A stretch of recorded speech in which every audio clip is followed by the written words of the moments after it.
Hello everybody, this is Lyndsey Mosley, Editor-in-Chief of Gaming Insurrection. Just doing a little follow-up after E3 2012.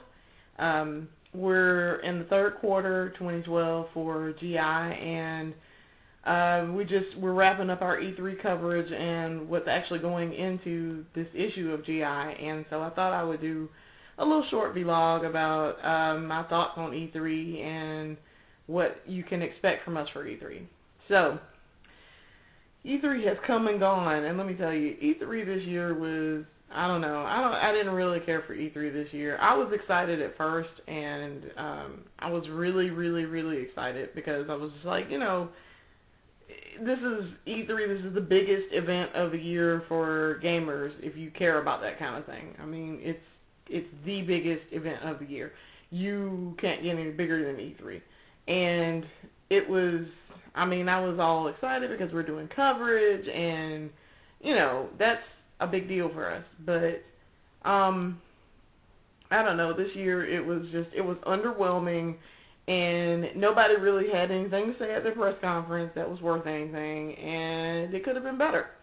So, you can expect from us grades, because we're going to grade the press conference. And let me tell y'all, and I've told my writers this, and everyone that has ever written for GI knows this, I do not and will not have a press conference, and we will not have something that says so-and-so won a press conference. That irks my nerves so bad, because you can't win a press conference. Like, it's not a competition. I mean, it is, but it's not at the same time. It's three companies showing their major projects for the next year, what you can expect for the next year. It is not like a massive competition that you win or lose. You can either do really well at the press conference, or you can suck at it. Like, come on, people. Like, you cannot win or lose a press conference. So, you can expect from us that kind of thing. But for the most part, we're going to do grades for it, and we're going to talk about how we felt about the press conferences. Did everybody be on point with their message? Did they show us anything that we care about? Did they not show us anything that we didn't care about? Or, you know what I'm saying? Like, that kind of stuff where, we talk about the meat of the press conference. So I'm kind of excited for that. And I'm pretty certain that we're going to have some analysis of the major points of each press conference. So I know for a fact because I'm doing the layout. So I'm looking forward to that, and I'm working on that right now. Also, my column, which is the Cry of War, that column is going to be about E3, and I've already written it. So it's basically about the failure that was this year E3. So I can tell you right now, it probably isn't going to be very nice to any of the three companies, Nintendo, Sony, or Microsoft. So, I watched all three press conferences. I've seen all of them. I've actually rewatched Nintendo's, and I've seen another little bit of Microsoft's again, because I missed the first half of the Nintendo press conference. It was a funny story with that too. So I had all the times written down, and I sent out the email for everyone in GI, and I was like, okay, so this is what time everything is. And mostly everyone in GI, except for myself, well, actually everyone in GI is generally busy during the day. And when these press conferences happen, there's nobody's home. They're all at their jobs or whatever. But this year I took 2 days off from work, from my day job. So I got up and I watched the Microsoft press conference, and I watched the Sony press conference later that night. That was on like Monday the 4th, June the 4th. So I go to watch the Nintendo press conference the next day, and I get up and I'm like, okay, I'll check my mail, I will get something to drink, and, sit down and get ready and get my stuff together. Call myself being on time at 12:30. Well, it turns out Nintendo's press conference was at noon, not 12:30, so I missed the first half of it. So if you were following our live blogging on our Twitter feed, you would have seen that I didn't start blogging until like 12:30. And I tried to live blog for all three press conferences.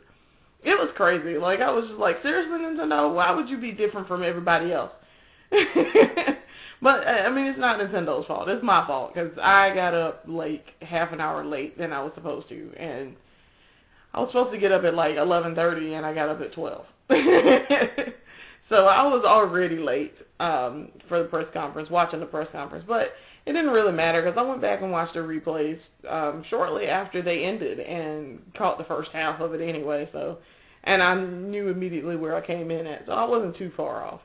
But, I thought this year's E3 was very underwhelming, and I mean, there was very few games that I was impressed with, and I can tell y'all right now, the games that I was impressed with were God of War Ascension. That looked gorgeous. That looked so gorgeous. I was like, damn, Kratos, you looking hot. He was looking so hot in that. Assassin's Creed 3 and Assassin's Creed Assassin's Creed 3 Liberation, excuse me. Both of those looked gorgeous. I mean, they were just freaking beautiful. And the other two things, Beyond Two Souls, that's going to be awesome. And The Last of Us, beautiful. I was just like, wow. And everything was like ultra violent this year. I noticed everybody was all like, oh, there's a whole lot of violence and stuff. And I was like, yeah, this is the year of headshots. Because people were in demos and stuff, people was getting their heads blowed off. Not blown off, blowed off. I was like, damn. People are dying. But for the most part, I thought that E3 was pretty underwhelming, with the exception of those games. Everything else, I was kind of like, meh. It's kind of like, meh. This is not all that great. Nintendo, especially, I thought Nintendo had a very poor showing this year, and I was not impressed by anything that they had. I thought it was crap. That Nintendo Land thing that they had was kind of awesome, kind of. It remains to be seen. It looks like it's just a glorified tech demo, basically. And then they announced like 8 million Super Mario games. I was like, seriously, stop. I get it. Y'all love Mario, and I do. I love Mario. Don't get me wrong. Mario, I'll take Mario in 2D form as much as possible. But I was like, seriously, have we not just had another new Super Mario Bros. Game? Do we really need to have another one this soon? I mean, come on now. As I know I was playing New Super Mario Bros. In 2010. I know I was. So that's why I'm kind of like, wow, seriously? It's only been 2 years, Nintendo. Damn. I mean, I don't know. But we can't get a Metroid. We can't get another 2D Metroid game? For real? Yeah. Come on now. Shigeru Miyamoto can hook that up. So, but mostly, yeah, I was mostly disappointed by Nintendo. I was highly disappointed by Nintendo. So, Sony and Microsoft, they were kind of okay. It was really blah, kind of. I mean, it's nothing really except for those aforementioned games. I really wasn't all that impressed. I mean, it was just like, okay. I mean, that's what E3 is. So, look for our reviews and our thoughts on the show coming up in our issue. It'll be third quarter 2012. It'll be available probably July 1st or July 2nd, which is in a couple of weeks. That's generally the time frame for third quarter that I upload and I update everything. So look for that. Also, third quarter 2012 is Silver Horse Awards.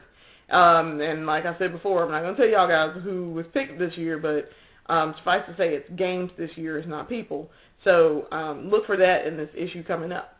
So really, that's all I had to talk about this episode. And, you know, keep a lookout for our stuff. You can find us on Twitter at Gaming Insurrect. That's GAMINGINSURRECT. Or you can email us. I am at editor@gaminginsurrection.com. Or check us out at gaminginsurrection.com. And we want to thank you for watching and hope you'll come back and watch more videos with us soon.